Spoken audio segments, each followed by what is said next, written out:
দেবালয় প্রগতির সংঘের বাসন্তী পূজা এবার ৭৪তম বর্ষে পদার্পণ করল। এবছরে তাদের পূজা মণ্ডপের থিম ছিল প্যারিসের ডিজনিল্যান্ড। রঙিন আলোক মঞ্চ এবারে পেল দ্বিতীয় মণ্ডপ শিরোপা। দেখুন সেই ছবি। ডিজনিল্যান্ড, হ্যাঁ সত্যি একেবারে জীবন্ত ডিজনিল্যান্ড তারা এনে আমাদের সামনে উপস্থাপন করেছেন। দেবালয় প্রগতি সংঘ, একবার জোর হাততালি সবাই মিলে। সেরা মণ্ডপ, সেরা বাসন্তী পুজোর খোঁজে ডিজনিল্যান্ড তারা তাদের মণ্ডপ সজ্জা ছিল। প্রগতি সংঘ, দেবালয় প্রগতি সংঘের এই স্বীকৃতি। আগামী দিনে আরো নতুন কিছু আমাদের দেগঙ্গার বুকে, আমাদের বেড়াচাপা বুকে আপনাদের হাত ধরে, আপনাদের দেবালয় প্রগতি সংঘের হাত ধরে আমরা দেখব বাসন্তী পুজোকে ঘিরে।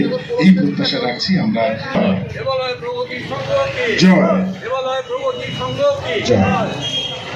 প্রশাসন, বিডিও সাহেব আছেন, আমাদের আনিসুর রহমান রয়েছেন, আমাদের তুষারদা রয়েছেন এবং যারা উপস্থিত ভদ্রমণ্ডলী এখানে রয়েছেন এবং অন্য ক্লাবের যে প্রতিনিধি রয়েছেন তাদেরকে সকলকে আমাদের ক্লাবের তরফ থেকে অভিনন্দন জানাচ্ছি।